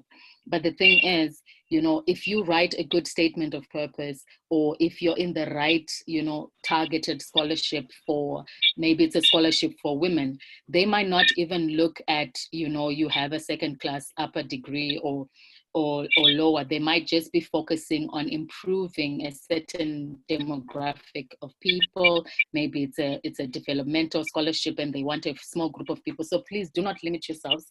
I know scholarships are competitive, but these are just some of the things I wanted to address before getting into the actual, you know, how can I get a scholarship, or what is it? So then I'm gonna look a bit at the types of scholarships that are out there. And again, information is important, right? And sharing these things is quite important.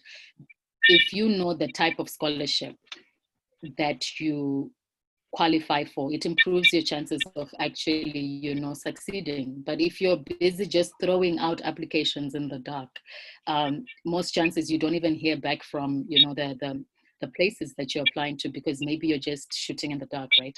But if you have information, if you know what type of scholarship you're applying for, it kind of improves your chances. So that's why I'm doing this to start off with. Let's change the mindset. Let's change what is really a scholarship, because most people just assume that, you know, there's one type of scholarship or something like that. Okay, so the first one is the merit-based scholarship, and that's the one where people are given scholarships because of what they can do. You prove your academic prowess, if I can use that word. You prove that you are capable. So in your essays, in your statement of purpose, in everything, like your grades, you're showing that you're the best person to get that scholarship. I think I did receive The PhD fellowship that I was on, the Hong Kong PhD, they do try and attract the best students, like from different places from all over the world. So if it's a scholarship like that, you have to have your A game. Like you have to really, have your things in order. So these are the ones where you actually have to show that you qualify for it. So sometimes they're offered by universities, sometimes they're offered by governments, like the Hong Kong PhD fellowship I just mentioned.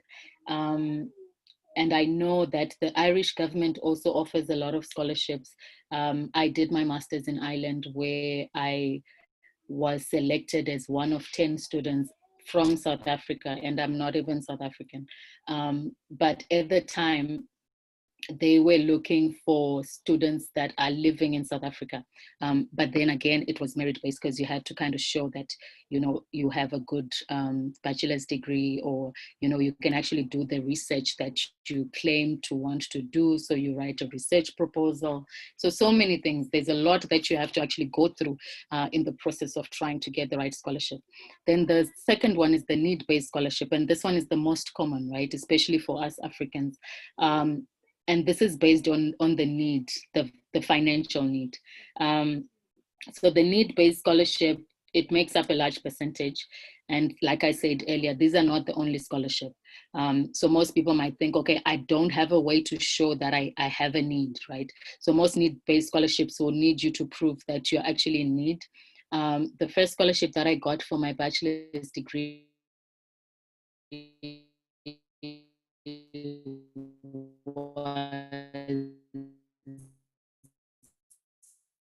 a need-based scholarship, because they will find people previously disadvantaged in so many different ways. So what makes you a vulnerable youth, or what makes you qualify for the need-based scholarship? What's your need? So for these ones, they don't necessarily, not to say grades are not important, but that's not the only thing that they're going to look at.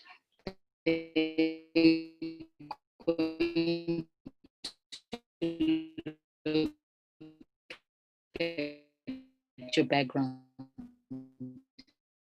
They're going to look at, you have conversations, and they differ, right? So as you're going through the search, you will see that they're asking for different things at different times based on the needs. So sometimes they're looking for people from certain locations, right? There've been so many scholarships that have been looking to support African countries. So there's a need there in the continent, right? So not everyone would have the merit. Like, you're not there to prove that you're good or you're academically excellent, but because you come from this specific area that they're focusing on, if it's a developmental scholarship. I know Irish Aid, please, if you're taking notes, Irish Aid, and again, I use examples from my own experience because I did study in Ireland. Irish Aid, it's a government scholarship from Ireland. They offer so many different scholarships throughout the year, and they're based on developing, certain areas in different continents. They're not only in Africa, but they're also in Asia. So that's the need-based scholarship. And then there are also specific scholarships, right? And these are country-based. So you'll see scholarships for South Africans only. You cannot now go and apply for a scholarship where it says for South Africans when you're not a South African citizen.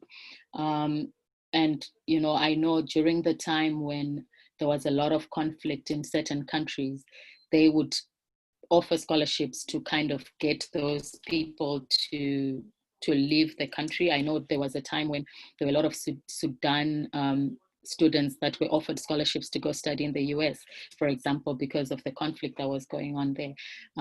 So again, pay attention to these things. If there's something going on in your country, like I know right now, there's so many scholarships that are going to come out in the health discipline because of what's happening with coronavirus. So these are the specific kind of scholarships. And they can also be based on specific conditions such as gender. Since we've been talking about women, I know also that there are many scholarships for women. So you go in specifically knowing that, okay, I'm a female, I qualify for this. So always pay attention to the criteria. that will be offered in that scholarship, and do not limit yourself. There are also scholarships for disability, different levels of disability, or scholarships for different ethnic groups. We tend to lump these scholarships, into one group, but as I'm showing you now, there are different types of scholarships, and the idea there is to know which one you fit. And again, this is where people get tired or frustrated, because you kind of have to comb through every single one to see which one you actually qualify for. Okay, so maybe I can just go through the postdoctoral one quickly. So the postdoc is after your doctorate degree, right? So the scholarships I've just mentioned, sorry, how do I even go back? Okay. So these ones that I mentioned are, if you're looking for even bachelor's, master's, PhD scholarship, these are the things you need to bear in mind. If you have your high grades, then look for merit-based scholarships and compete. These are more competitive. These are more competitive, definitely, but if you can try your chances.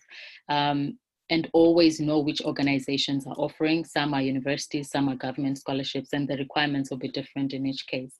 But when it comes to postdoc, in my experience, this was quite different. They also provide funding in terms of like giving you the money to actually do your research. So a postdoc is basically a temporary research position after your PhD. And this can happen either at a university or at an organization. So some people get postdoctoral fellowships with a think tank or with a research organization. But most of the ones are like within the academic setting in a university. And what they do is they pay you a stipend from a grant or a scholarship or a fellowship, right? So basically what you're doing is you're spending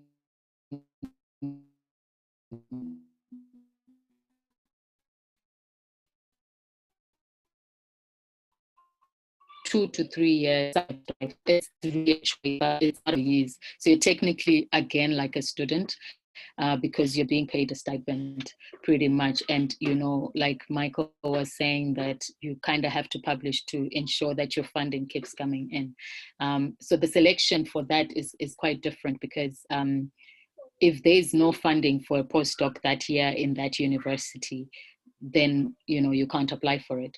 So they also put calls for postdoctoral fellowships as they put calls for masters or PhDs. So if you just go on Google, you can find which are the open calls, right? But then in my experience, the postdoc works more with relationship building. So like in my case, after applying several places, I only got a professor offering me a postdoctoral position because we had built a relationship over the years. And how do you build a relationship? Through conferences, right? So as you're going to these conferences, you meet people, you build relationships with these professors, or some people within your university. Start talking to your professors, like Michael was saying, have the end in mind. As you are studying, already start to think, are you interested in a postdoc? And so, for some people, it's a way to kind of settle in after finishing the PhD, and it's a way of also trying to publish from your PhD. So it gives you time to just be doing research. Although I know that professors tend to give you even more work, and sometimes you find yourself not actually doing your own research, but somebody else's research. But the idea is that you're supposed to be continuing with your research and trying to publish from your thesis as much as possible. So building those relationships, you can find a professor when he has funding, he will pull you in and say, okay, why don't you continue with your research, under me? And also, I think Michael mentioned that, he was offered by his professor to stay on, for a postdoc. So if the professor has funding, that's how a postdoc is funded. Again, I know these Bunting fellows in Canada. I once applied for that one. So the Bunting Fellowship is like, they put out a call for postdocs. So you apply as you're doing your PhD. and they want you to provide, proof of like your research will benefit their organization or the research, and you kind of need to find a supervisor before you actually get the funding. So again, it's a competitive process. It's something you actually have to go through. But one thing I'll advise is just to start building the relationships right now if this is something that you're interested in. In terms of actually where to find scholarships, I've just given a few areas that I know, the kind of websites that I frequent a lot. Like I said, I've been helping a lot of people with scholarships. I get a lot of questions, and me and my partner, we started GSRPG. You will see it on the second one there. So GSRPG is Global South Research and Policy Group, and we started this with the aim of trying to support students from the Global South, right? And the Global South includes African students and other students from the Global South. So what we do is we provide scholarship information. We're always trying to look for these open scholarships. So when we find them, we post them on our sites, and this is just online, LinkedIn, Instagram, Twitter, things like that. But there are some common portals where you can find scholarship information. And again, most people don't want to comb through because it's such a hectic process. There's scholarships coming out almost every week, I think. Like I said, there are billions of money out there that students can take advantage of. But it's such a process of actually going through each and every scholarship to see which one you fit in. So I've just given a couple of examples. I just want to note Canon Collins because I've used it a lot. That is where I found my scholarship to Ireland. Canon Collins website, they post scholarships regularly, mostly for Africans, but you might find most of them are for Southern Africans. But I think some people, like once in a while, they provide information for other African nationalities. So visit some of these websites. These are also the sites where I get information to post, on my own personal handles or like social media platforms. So it's pretty much the same information that you will see there. But then one thing that I'll mention is that it's a tedious process, right? Because there's so many different scholarships and you don't know which one might be good for you. But then it's a constant effort of actually looking for the funding, because the advantage of funding is that, if it's not one of those that you have to pay back, it's not a student loan, then you're basically studying for free. So it's worthwhile to actually go through and get through that process, although it might be tedious. Yeah, I think that's what I had for you today, and I'll take your questions now.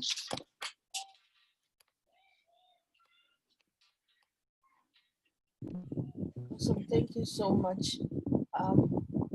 Please, we have the floor for questions now.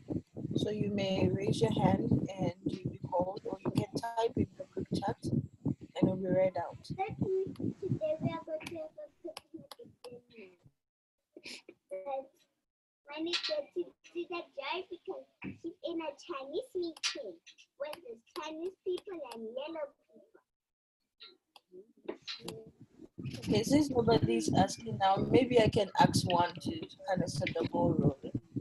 You had mentioned personal statements, because you said basically, even if, let's say, your academics are not up to par, how you more or less present yourself or sell yourself can sort of push you there. How best, you have maybe a sample personal statement, how well do you think we can sell ourselves so that we can have the chance to get some scholarships? Okay. That's a good question.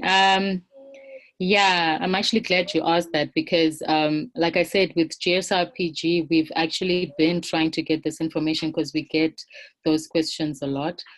So we've actually written an ebook where you can actually find guidelines on what to put in your statement of purpose or your personal statement. So I can provide a link to the ebook. I think that's the best way I can share that information. But also just to mention that in your statement of purpose, that's when you actually, like you mentioned, sell yourself. And how do you sell yourself? You're actually basically showing the scholarship panel that, you have what it takes to study and finish. I think the main thing that they want to see, because especially if you're going for a PhD degree, most people feel like they might not be able to finish it. It's hectic, it's stressful. They want proof that you're actually able to start a research project, go through it with it and finish it. And how do you show this? You show by previous experience of you actually doing research. And I know a lot of students start even during their bachelor's degree to get involved in research, find out what your graduate school is doing, and apply for graduate research assistantship positions, get research experience, because that will come as an advantage to you when you're now applying for further study scholarships. What other thing can I say? Yeah, unfortunately for most scholarships, they will require proof that you can actually speak English. I do not like the whole English test thing, but unfortunately we have to do it. So in most countries, if you're now, studying abroad, they will want evidence of your English test, and some scholarships will need your GRE. So all of those things are very important to also, take into consideration. So you're selling yourself, you're showing that, okay, I have the skills, I have the research skills, especially if you're applying for a research degree. And you're also just showing evidence of, wanting to continue with research. What is your aim? Why do you even want to study the thing that you're studying? What does it benefit society? And I think that's the important thing as well, because we might think that every topic is researchable, but it's significant for who? Who is it going to benefit in society? And again, you think of policy, you think of what's actually going to happen development-wise. So there's a lot you can do to sell yourself. And again, like I'm saying, we are available. There's so many people that have gone through the process that you can actually reach out to and kind of ask, like, okay, I've written my personal statement. Can you check it? So it's good that we've started the conversation, and like Michael said, let's continue with the conversation. Don't be afraid to ask people to check your documents. Don't be afraid to actually ask for help, even in compiling your statement of purpose, because other people have gone through it before. I hope I've answered your question. Yes, please. Thank you very much. We have a question in the chat from Akosia. She says, please, she wants to ask, with a place like China, there are no platforms for you to engage or participate in conferences, since most schools require you to publish in journals other than conferences. So in this situation, how then can you create relationships with outside professors? Okay, I see someone has answered her. But I'm also just going to add, like, how can you create relationships with outside professors? And I think right now we can take advantage of, the COVID-19, in that there's so many virtual conferences that people are currently attending. So you no longer have to travel, especially during this time, to actually be in a physical conference. But it takes a lot of research. Like, just stay online and try to find out, what is the conference in your area, virtual seminars such as these ones. That's how you can actually do it. And some people really just send emails. I know professors are very notorious for not responding to emails, but try as much as you can. I mean, the more you keep at it, someone will respond. Yeah, so it's a matter of being proactive. Contact them physically if you can, follow them on their socials if they're actually, social media people. LinkedIn is one good platform as well. And yeah, take advantage of these virtual conferences during this time. Thank you so much. If I may add something, another thing too is, if you are reading, let's say you want to go to school A, and you know some professors from school A, like she said, you can follow them, you can email them, and even before you apply to those schools, it would be great if you can sort of have that relationship with them, ask them questions, cite several of their papers that interest you. All those things sort of gives you a heads up and a leg up, even when you want to, get into that relationship and follow up with going to that school or being on their funding or whatever. Just a thought. All right, Gloria, I know we are far behind time. Sorry, let me add something quickly. Can I? Hello, yes, Gloria. Okay. We have a grace period, yeah. Okay. So there's something I didn't talk about, that is visiting research positions, especially for our colleagues in China. Sometimes we face a lot of difficulties when it comes to accessing English books and all that. It's a real challenge. There are a lot of logistical constraints here. So what you can also do is to search for research, short research positions elsewhere. There are some that are funded, but you can also go on self-sponsorship or seek external funding. I did 2 of them during my research, doctoral writing process, and it really helped me a lot. And I can say that I have a colleague I met in Northwest University in South Africa. He's here with us, Ruangizaya. He's been very helpful. When I went to Northwest University, it helped me because there was this professor called Anel. She's one of the Ronaldos in my field. I was always citing her work. So I wrote to her and she directed me to Professor Villemain. They are both Ronaldos in my field. And they said, wow, you can come, we will mentor you. And now there's a record that I researched under them, under their leadership, under their mentorship. I also went to Leiden University, Professor Margarita, for 1 month, 2 weeks. And it helped me a lot. It helped me a lot. So you can also reach out for some of these opportunities. Some are funded, some are not funded, and you can also get support from your institute or university to go on this 2-month, 3-month scholarship or research visit as a postdoc or even as a master's student. We usually think about internship, but if you're a master's student, you can also apply for 1 month vacation, let's say Cambridge or Harvard, or Leiden or Rotterdam, or the universities out there. Go spend just 1 month or 2 months, and you will learn a lot through this process. You get the opportunity to network with other students. Like now, Rongizaya is one of my best friends. Ramakula is also here. Taban is here. I have a lot of friends that are across all the world because of this short visit and all that. So let's also seek those external writing engagements. They help us to widen our career and professional networking, give us access to a lot of resources that are non-existent in our institute, including professors who will help you write your papers or your thesis. Thank you very much. And once again, I know they officially thank you, but thank you so much for accepting the invitation. And my friends who are here, my colleagues, I see Abebe here. Mr. Kebede, you are here. I also see Jaleta and other colleagues from Wuhan University. Thank you so much for joining. And the others I don't see. Thank you. Thank you, Michael. Thank you so much. Please, if there are any other last words from our presenters, we will take them now and then move on to the Already did my.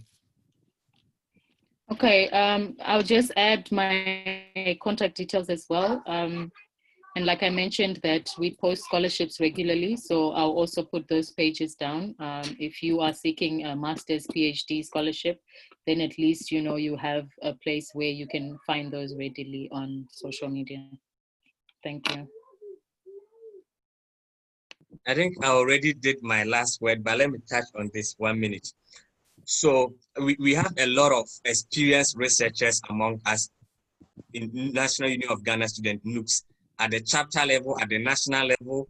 Even I can see Sir Paddy here is Ebenezer PID. I can see OPK.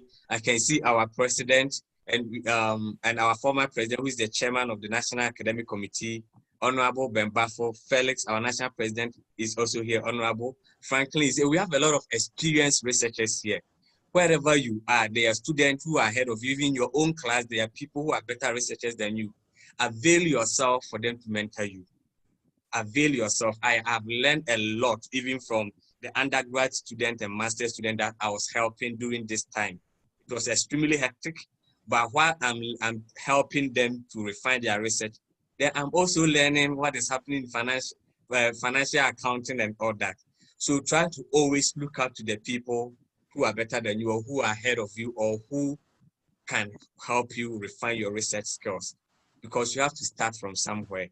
And please, my colleagues, Sir Paddy, OPK, Honorable Felix, Bembafo, and others, yeah, please, when they reach out to us, I know we are very busy. Let's please avail ourselves and help them so that they will also become mentors in future. Thank you very much. Thank you so much. Thank you for availing yourself. Yeah, officially, we'll take the vote of thanks from Gloria, Priscilla didn't talk. Prissy. I don't see. Oh, she's here. Hello. Words.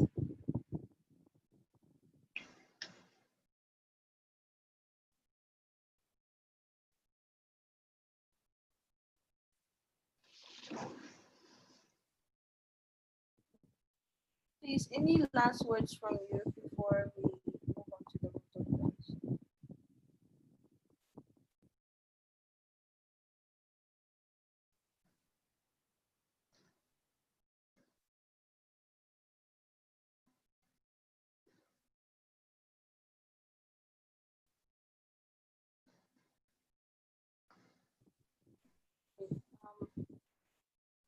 Hello? Can you hear me? Yes, we can hear you, Prissy. No, this is Gloria. I think, Oh, Gloria. yeah, Prissy, her network. Oh, I think I'm here. Your last words, please. Okay, so all that I want to say is that, like what our doctors had just said, one thing that is most important is for the mentorship aspect. Can you please hear me? Yes, Yeah, please. it's just the mentorship aspect. We just have to get people in our board, people that will help us, and when they also reach out to us, you can actually give the help you need. You can add and like may say sites for conferences and any mentorship they need. Like our doctor said, sorry, there are lots of researchers amongst us. And I hope that when we reach out to you, you wouldn't be so busy not to help us. So we look forward in being your mentees. Thank you all. Thank you. You have effectively brotherzoned me. That is fine.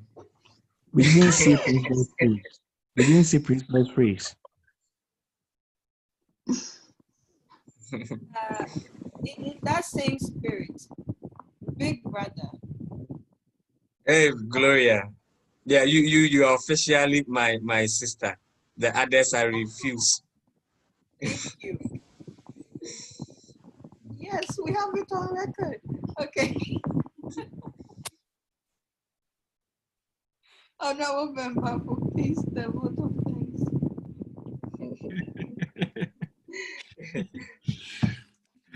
Okay, I really would like to say a very big thank you to all our wonderful speakers and presenters. I think on behalf, with permission from the National President, Honorable Felix, which the NUGS Academic Committee work under, we would like to say a very big thank you to Honorable Dr. Michael Adani, Dr. Gertrude Gwenzi. I'm sorry if I don't pronounce it well, pardon me, please.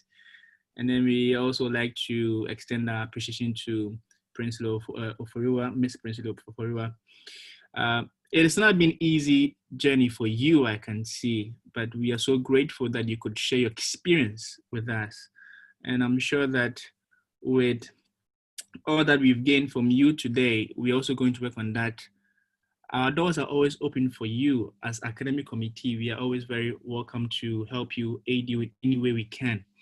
We would also like to take the opportunity to say that there are other avenues that we could also share other informations. We also have WeChat groups that are tailored towards other programs.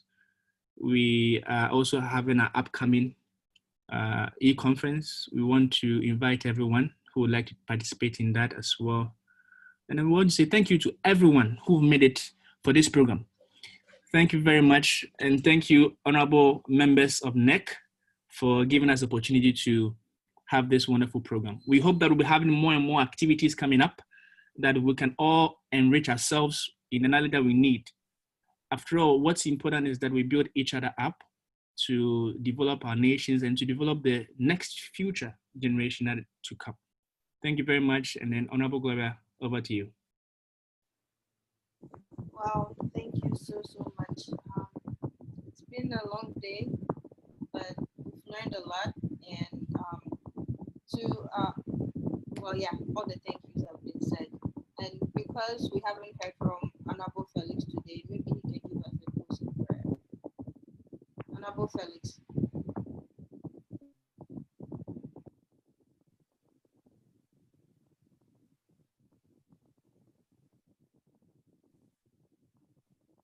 Honorable Felix, your mic is still muted, please. Can you unmute and give us a closing prayer?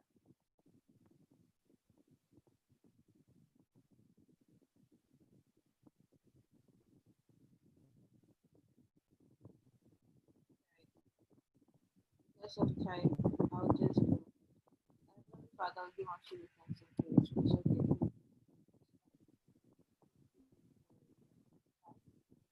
For our resource persons. We ask that you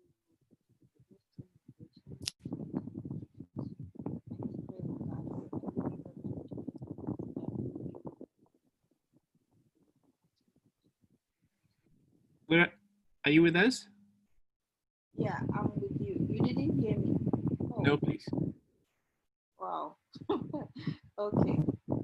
So I was asking Honorable Felix to give the closing prayer, but I think he just texted that where he is noisy. I was going to do that. Okay. That's all. Father, we thank you for bringing us to a successful end of our program. We ask that you help us retain everything that we've heard. In the mighty name of Jesus, and we pray with thanksgiving.